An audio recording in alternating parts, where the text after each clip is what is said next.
துலாம் ராசி என்பர்களே, சுக்கிர பகவானின் ஆதிக்கத்தில் பிறந்திருக்கிறீங்க.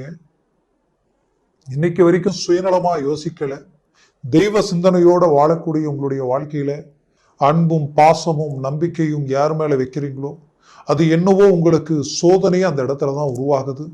இதனால நிறைய மன அழுத்தங்களை சந்திச்சு இனம் புரியாத வழி வேதனைகளை கடந்து செய்த தொழில் ரீதியிலையும் சரி, வேலை சார்ந்த ரீதியிலையும் சரி, கடந்த வருடத்தில் நீங்கப்பட்ட பாடு கொஞ்சமல்ல நஞ்சமல்ல. குடும்ப ரீதியில பல்வேறு விதமான மன உளைச்சலை அடைஞ்சிட்டீங்க. இது எல்லாத்துக்கும் சேர்த்து உங்களுடைய வாழ்க்கையில உங்களை சுத்தி இருக்கிறவங்களே உங்களை விமர்சனம் பண்ணக்கூடிய ஒரு சூழல், எதிரிக்கு கூட இந்த சூழல்கள் வந்துடக்கூடாது. உங்களை விமர்சனம் பண்ணவங்களுக்கு எதிரில் நின்று ரீஎன்ட்ரி கொடுக்கணுன்ற ஒரு வைராகியத்துல இருக்கிறீங்க. உங்களுக்கு எதிரில் பேச யோசிக்கக்கூடியவங்க கூட உங்களை விமர்சனம் பண்ணிட்டாங்க. ஆக இது எல்லாத்திற்கும் உங்களுடைய வளர்ச்சி மட்டும்தான் பதிலடி கொடுக்கும். அதை நல்லா புரிஞ்சுக்கிங்க. ஏன்னா துலாம் ராசி அன்பர்கள் எப்பவுமே வார்த்தையால ஒருத்தருக்கு பதில் கொடுக்கணும்னு நினைக்க மாட்டீங்க. உங்களுடைய சக்சஸ்ஃபுல்லால ஒருத்தருக்கு சரியான பதிலடி கொடுக்கணும்னு நினைப்பீங்க. கண்டிப்பா அதுதான் உண்மை. அதற்குரிய அருமையான அமைவா இந்த வருடம் உங்களுக்கு அமையுது. இந்த வருடத்தில் எப்பேற்பட்ட மேன்மைகளை நீங்க சந்திக்க போறீங்கன்றத இந்த காணொலியில தெளிவா விவரமா நம்ம பார்க்கலாம். நம்ம சேனலை சப்ஸ்கிரைப் பண்ணாதவங்க பண்ணிக்கங்க. பெல் பட்டனை கிளிக் பண்ணி ஆல் ஆப்ஷனை கொடுத்துக்கங்க. அப்பதான் அடுத்தடுத்து காணொலிகள் உங்களை உடனடியாக வந்து அடையும். ஆக துலாம் ராசி அன்பர்கள் தெய்வ அனுகூலம் மட்டுமல்ல, தெய்வ சம்பந்தப்பட்ட விஷயங்களில் நாட்டம் முடியவங்க நீங்க. இன்னைக்கு வரைக்கும் உங்களால வாழ்ந்தவங்க இருப்பாங்க, கெட்டவங்க யாரும் இல்லைன்னு சொல்லலாம். நிறைய தெய்வ ஆலயங்களும் பொது நலன் சம்பந்தப்பட்ட விஷயங்களில் ஈடுபடுறதும், அது மட்டுமல்ல உங்க வேலையை விட்டுட்டு கூட மற்றவங்க வேலையை பார்க்கறதுல என்னைக்குமே நீங்க தான். ஒரு பிரச்சனைனா அங்க முதல்ல போய் நிற்பீங்க. அப்படி ஒவ்வொரு காலகட்டங்களில் எல்லாத்துலயும் போய் முன்னாடி நின்னீங்க, எல்லாத்தையும் செய்தீங்க. மற்றவங்களை நம்பி எத்தனையோ விஷயங்களை நீங்க பண்ணீங்க. ஆனா நீங்க பண்ணனது எல்லாமே இன்னைக்கு அவங்களுடைய வளர்ச்சியில மாபெரும் பங்கு அது இருக்கு. ஆனா இன்னைக்கு நீங்க டவுன் ஆகி நிற்கக்கூடிய சூழலில் இன்னைக்கு அவங்களுடைய பங்கு தேவையில்லை. அவங்க உங்களுக்கு உதவி செய்தாலே போதும். பட் இங்க ப்ராப்ளம் என்னன்னா, நீங்க செஞ்சதே மறந்த மாதிரி, பிளஸ் அவங்க வாழ்க்கையில் உங்களோட வந்து உங்க அருகாமையில் நின்னாலே உங்களுக்கு ஏதாவது ஒன்று செய்யணுமே நினைச்சு வேலைக்கு போகக்கூடிய நிலைமைகள் எல்லாத்தையும் சந்திச்சிட்டீங்க. அப்போ இந்த சூழல்கள் எல்லாத்தையுமே உங்களுடைய வாழ்க்கையில நிறைய மன உளைச்சல்கள் கொடுத்திருந்தாலும், உங்களுடைய வேலையிலையும் உங்களுடைய தொழில் ரீதியிலையும் நீங்க பாதிப்புகளை சந்திச்சிருந்தாலும், இப்ப இந்த வருடத்தில் ஃபர்ஸ்ட் பயிற்சி ஆகக்கூடிய கிரகமே குரு பகவான் தான். குரு எங்க இருந்தாரு? அஷ்டம சம்பந்தப்பட்ட இடத்துல ரிஷபத்துல இருந்தார். இப்ப அவர் அழகா அப்படியே பெயர்ச்சி ஆகி உங்களுக்கு வந்து மிதுன ராசிக்கு போறார். இந்த மண்டலத்துக்கு போகக்கூடிய இந்த குரு பகவான் பிரகஸ்பதி, இவர் நின்ற இடம் மட்டுமல்ல, பார்க்கக்கூடிய இடம் மிகச்சிறந்த யோகத்தை கொடுப்பார். இந்த வருஷத்திலே ஹைலைட் என்னன்னா உங்களுக்கு குரு பிளஸ் குரு பார்வை கோடி நன்மைகள் அளிக்க போகுது. குரு பார்வை டைரக்டா உங்க ராசியை பார்க்கிறாங்க. உங்களுக்கு தெய்வ அனுகிரகமே, உங்களுக்கு சாட்சாத் தெய்வ அனுகூலம் உங்களுக்கு கிடைக்க போகுது. அந்த அனுகிரகம் உங்களுக்கு நிறைய அனுகூலங்களை உண்டாக்கி பெரிய லெவலில் ஒரு சக்சஸ்ஃபுல்லை உருவாக்க போகுது. அடுத்து அந்த குரு பெயர்ச்சியினுடைய அந்த குருவினுடைய பார்வை விளக்கூடிய இடம் உங்களுடைய 3ஆம் பாவம். அவருடைய வீட்டையே அவர் பார்க்கிறார், சுய வீட்டை. தனுசு ராசி என்ற அந்த ராசியினுடைய அதிபதியை ராசியை பார்க்கிறார். அப்போ இது இன்னுமே தைரியத்தையும் துணிச்சலையும் சகாயம் சப்போர்ட்டு வெற்றிக்குரிய பாதையை உங்களுக்கு உருவாக்கி கொடுக்கும். பெரிய லெவல்ல உங்களுடைய இலக்கை ஹை பொசிஷன்ல நிற்கக்கூடிய வாய்ப்புகளை உண்டாக்கிடும். ஏன்னா அது வந்து சக்சஸ்க்குரிய ஒரு இடம். அது மட்டுமல்ல, 3ஆம் பாவம்ன்றது ஒரு மனிதனுக்கு வந்து பெரிய லெவல்ல ஒரு தைரியத்தை கொடுத்துரும். இத்தனை நாள் நீங்க சில விஷயங்களில் இறங்கும் பொழுது இறங்கலாமா வேண்டாமா, செய்யலாமா செய்யக்கூடாதா, செஞ்சா மிஸ் ஆயிடுமோன்ற அளவுக்கு எது யாருக்கு ஐடியா கொடுத்தாலும் உங்களுக்கு சக்சஸ்ஃபுல் ஆகும் நீங்க. ஆனா அதே விஷயத்தை நீங்க இறங்கி செஞ்சா ஃபெயிலியர் ஆகுது. ஹார்ட் ஒர்க் பண்ணீங்க, கஷ்டப்பட்டீங்க, உங்களோட குறைந்த எஃபர்ட் போட்டு செஞ்சவன் எங்கேயோ போயிட்டான். ஆனா நீங்க கஷ்டப்பட்டு இருக்கிறீங்க. 99% முடிச்சு 1%ல காரணமே இல்லாம எல்லாமே டவுன் ஆகி நிக்குது, எல்லாமே டிராப் ஆகி நிக்குது. எந்த ஒரு விஷயத்துல இறங்கினாலும் இன்னைக்கு நாளைக்கு இழுத்துக்கிட்டே போகுது. ஏன் இப்படி, எதனால இப்படி?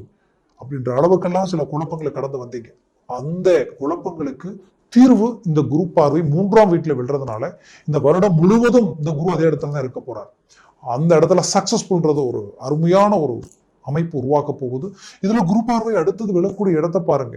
உங்களுடைய ராசிக்கு உங்களுடைய துலாமுக்கு கரெக்டா பஞ்சமஸ்தானத்துல விழுது. அப்போ பஞ்சமஸ்தானன்றது 5ஆம் வீடு. 5ஆம் வீட்டில குரு பார்வை விழுந்தால் புத்திர விருதி, சந்தான விருதி கிடைக்கும். ரொம்ப நாளா இல்லாதவங்களுக்கு கண்டிப்பா அதனுடைய, நீங்க போனீங்களே கோயிலுக்கு, நீங்க கும்பிட்டீங்க இல்லையா, எனக்கு இது நடந்தவனுக்கு இது செய்யறேன், இதை பண்றேன், எப்படியாவது உனக்கு புத்திர பாக்கியம் கொடுத்துரு அப்படின்ட்டு எத்தனையோ வேண்டுதல்கள், எத்தனையோ பிரார்த்தனைகள் எல்லாத்தையும் செய்து, பட் அதுக்கு உண்டான வழி கிடைக்காம ஏன் இப்படின்ற குழப்பத்தில் இருந்த உங்களுக்கு, குழப்பத்துக்கு எல்லாம் ஒரு ரிசல்ட், ஒரு பதிலா உங்களுக்கு புத்திர பாக்கியம் கிடைக்க போகுது குரு பார்வையால். அந்த 5ஆம் பாவம்ன்றது ஒருத்தருடைய லட்சியம், ஒருத்தருடைய ஆசைகள், ஒருத்தருடைய அதிர்ஷ்டங்கள் சார்ந்த இடம். கண்டிப்பா உங்களுடைய லட்சியம் நிறைவேறும். அது மட்டும் இல்ல, நீண்ட நாள் கனவுகள் நிறைவேறும். உங்களுக்கு வீடு கட்டக்கூடிய வாய்ப்புகள் உருவாக்கி கொடுத்துரும். அது மட்டும் இல்ல, பூமி, அதே நேரத்துல வேலை, தொழில் புதுசா தொடங்கணும்னு நினைக்கிறவங்களுக்கு கிடைச்சிடும். வெளிநாடு முயற்சிகள் ரொம்ப நாள் எடுத்து ஒரு ரிசல்ட்டே இல்லை, கட்ட பணமும் வரல, வெளிநாடும் போக முடியல நினைக்கிறவங்களுக்கு இப்ப அதற்குரிய வாய்ப்புகள் கிடைக்கும். குறிப்பா அந்த இடம் பாத்தீங்கன்னா, இந்த பஞ்சமஸ்தானன்றது அதிர்ஷ்டத்திற்குரிய இடம். அப்போ அதிர்ஷ்டம் கண்டிப்பா உங்களுக்கு இருக்கு. அந்த அதிர்ஷ்டம் எப்படி வேணாலும் இருக்கும். சிலருக்கு தொழில் டாப் லெவல்ல growth ஆகி ஒரு நல்ல ரிசல்ட், நீங்க கொடுக்கக்கூடிய எஃபர்ட் எல்லாம் சக்சஸ்ஃபுல், நீங்க எடுக்கிற ப்ராஜெக்ட் எல்லாமே சக்சஸ்ஃபுல், எங்கேயோ போயிடுவீங்க. இதுதான் அதிர்ஷ்டம். இது மட்டும் அதிர்ஷ்டம் இல்லை, நீங்க செஞ்சுட்டு இருக்கிற வேலையில ப்ரொமோஷன் கிடைச்ச அதிர்ஷ்டம். அது மட்டும் இல்ல, சிலருக்கு எத்தனையோ எத்தனையோ வழிகள் இருக்கு. சாதாரணமா இன்னைக்கு லாட்டரியில பெரிய கோடீஸ்வரன் ஆனவங்க எல்லாம் இருக்காங்க. அப்படி சக்சஸ் பிளஸ் அதிர்ஷ்டம்ன்றது அது எந்த ரூபத்துல வேணாலும் வரும். ஆனால் இந்த முறை துலாம் ராசிக்கு அது ஸ்ட்ராங்கா இருக்குன்னு நான் சொல்லுவேன். இது ஏன் இவ்வளவு ஸ்ட்ராங்கா சொல்றேன்னா, இத்தனை நாள் 5ல இருந்து உங்க பிள்ளைகளுடைய வாழ்க்கையில நடக்கக்கூடிய நல்ல விஷயங்கள் எல்லாம் தடையாகி, அவங்க எடுக்கிற முயற்சி எல்லாம் ஃபெயிலியர் ஆகி, பிள்ளைகளாலேயே நிறைய பிரச்சனைகளை சந்திச்ச பெற்றோர்களுக்கு அவங்களுடைய ஆரோக்கிய ரீதியில் இருக்கக்கூடிய பிரச்சனை தீர்க்க முடியாம, பிளஸ் அவங்களுடைய லைஃப்ல கல்வி ரீதியில இனம் புரியாத பாதிப்புகள், அவங்களுடைய வேகம் குறைஞ்சு நிற்கக்கூடிய நிலைமைகளை சந்திச்ச உங்களுக்கு இதற்கு மேல அதுல சக்சஸ்ஃபுல் கிடைக்க போகுது. ஏன்னா 5ல் இருந்த சனி பகவான் 6ஆம் வீட்டிற்கு போறாரு. ஒரு ஜாதகத்துல 3வது 11ல் சனி பகவான் இருந்தாலே அது பலம் பெற்ற ஜாதகம், அது சாதிக்க பிறந்த ஜாதகம் நான் சொல்லுவேன். அப்போ அந்த 6ஆம் பாவத்துல உங்களுடைய ராசிக்கு இப்போ சனி பகவான் நிற்கும் பொழுது எப்பேற்பட்ட எதிரியும் ஜெயிக்கக்கூடிய ஒரு ஆற்றல் உங்களுக்கு கிடைக்கும். குறிப்பா சொல்லணும்னா, அந்த இடம் உங்களுக்கு உயர்தர வளர்ச்சியை அளிச்சிடும். கடன் சுமைகளை தீர்க்கக்கூடிய வாய்ப்புகள் உண்டாக்கிடும். ரொம்ப நாள் கடன், ஜஸ்ட் ஒரு 50,000 1 லட்சம் தாங்க இந்த காரணமே இல்லாத வாங்கின கடன் இன்னைக்கு காரணமே இல்லாம படிப்படியா எப்படி இவ்வளவு உருவாச்சுன்னு தெரியல, இதை எப்படி கட்ட போறேன்னு தெரியல, எங்க என்னுடைய பேர் புகழ் நம்பிக்கை நாணயத்துக்கு ஒரு பங்கம் வந்துடும் ஒரு பயம் உருவாயிடுச்சுன்ற அளவுக்கு இனம் புரியாத வழி வேதனைகளை சந்திச்சுட்டு இருக்கீங்க. படுத்தா தூக்கம் இல்லை, பல யோசனைகள், பல குழப்பங்கள்ன்ற அளவுக்கு குழப்பங்களோட நிற்கக்கூடிய உங்களுக்கு அந்த கடனெல்லாம் தீரக்கூடிய வாய்ப்புகள் பிறக்க போகுது. உடம்புல இருக்கக்கூடிய ஆரோக்கிய பாதிப்புகள் நீங்க போகுது. ரொம்ப நாளா உடல் ஆரோக்கிய ரீதியில பிரச்சனைகள், 5ல் இருந்த சனி பகவானால வயிற்று வலிகள் ரீதியில இனம் புரியாத குழப்பங்களை சந்திச்சுட்டு இருப்பீங்க. வயிறு, அடிவயிறு சம்பந்தப்பட்ட பிரச்சனைகள், அது குறிப்பா பெண்களுக்கு நிறைய பாதிப்புகள், குறிப்பா இடுப்பு, முட்டி, முழங்கால் இந்த மாதிரியான இடத்துல எரிச்சலும், ஜவ்வும் பிளஸ் ஜவ்வு பிரச்சனையும், நரம்பு சம்பந்தப்பட்ட பாதிப்புகளையும் சந்திச்சிருப்பீங்க. அது மட்டுமல்ல, இந்த பாதிப்புகள் எல்லாமே ஆட்டோமேட்டிக்கா அதற்குண்டான தீர்வுகளும், அதுக்குண்டான உங்களுக்குண்டான அந்த ட்ரீட்மெண்ட் சக்சஸ்ஃபுல் ஆகக்கூடிய வாய்ப்புகள் கிடைக்கும். சிலருக்கு ஆட்டோமேட்டிக்காவே சில விஷயங்கள் குணமாகக்கூடிய வாய்ப்புகளும் பிறக்கும். அது மட்டுமல்ல, துலாம் ராசி அன்பர்களுக்கு குறிப்பா சொல்லணும்னா, உங்களுடைய வாழ்க்கையில நீங்க ரொம்ப நாளா முயற்சி எடுத்து அது செய்ய முடியாம, அந்த பிரச்சனையை முடிக்க முடியாம இழுவையில் இருந்த அந்த சிக்கல் 12ஆம் பாவத்தில் இருக்கக்கூடிய கேது பகவானால நிமோஷனும் கிடைக்கும். ஏன்னா சொல்றேன்னா, கரெக்டா ஏப்ரல் மாசம் 18ஆம் தேதி ராகு கேது பயிற்சி ஆகும். அப்போ அது வருடம் முழுவதும் இந்த ராகு கேது 12ஆம் வீட்டில் இருக்கக்கூடிய கேதுவால இந்த நற்பலன்கள் நடக்கும். தெய்வ வழிபாடுகளும் குலதெய்வ வழிபாடுகளும் உங்களுக்கு உங்க வாழ்க்கையில சில முக்கியமான சில நிகழ்வுகளை சந்திக்கக்கூடிய காலமா இது இருக்க போகுது. இதற்கு தான் நம்ம பிறந்தோமா, இந்த இலக்கை தான் நம்ம அடையணுன்ற நம்ம வாழ்க்கையில இதை நிர்ணயிச்சு இருக்கான்ற அளவுக்கு எல்லாமே சில நல்ல விஷயங்கள் உங்க வாழ்க்கையை அடையும். குறிப்பா திருமண முயற்சிகள் சக்சஸ் அளிக்கும். என குரு பார்வையால திருமணம் சக்சஸ் அளிக்கும். திருமண முயற்சி சக்சஸ்ஃபுல் அடையும்.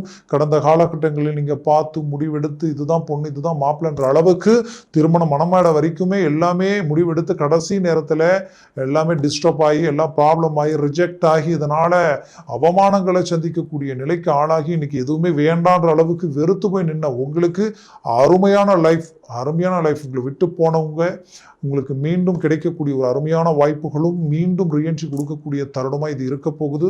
முயற்சிகளை ஸ்ட்ராங் பண்ணுங்க. 100% சக்சஸ்ஃபுல் அடைய போறீங்க. நடந்த நெகட்டிவ் நினைச்சு வரக்கூடிய இந்த பாசிட்டிவ் மிஸ் பண்ணிட வேண்டாம். அது மட்டுமல்ல, வெளிநாட்டில் இருக்கக்கூடியவங்க உங்களுடைய வாழ்க்கையில எல்லாவித மேன்மைகளோடு இருந்த எனக்கு படிப்படியே எல்லாம் டவுன் ஆயிடுச்சு. என்னன்னே தெரியல. குடும்ப ரீதியில இனம் புரியாத குழப்பங்களை சந்திச்சுட்டு இருக்கிறீங்க. அடுத்தடுத்து எப்படி நான் வரவு செலவு விஷயங்களில் ஃபேஸ் பண்ண போறேன்னு தெரியல அப்படின்ற குழப்பத்தில் இருந்த உங்களுக்கு எல்லாத்தையும் சரி செய்து ஒரு நல்ல ஒரு ரிசல்ட்டை தரீங்க. இந்த வருடம் உங்களுக்கு சக்சஸ்ஃபுல்லான ஒரு வருடமா இருக்கும். மூவ் பண்ணுங்க. நல்ல விஷயங்களும் சுபகாரியங்களும் சுப மேன்மைகளும் உங்களுக்கு நடக்கும்.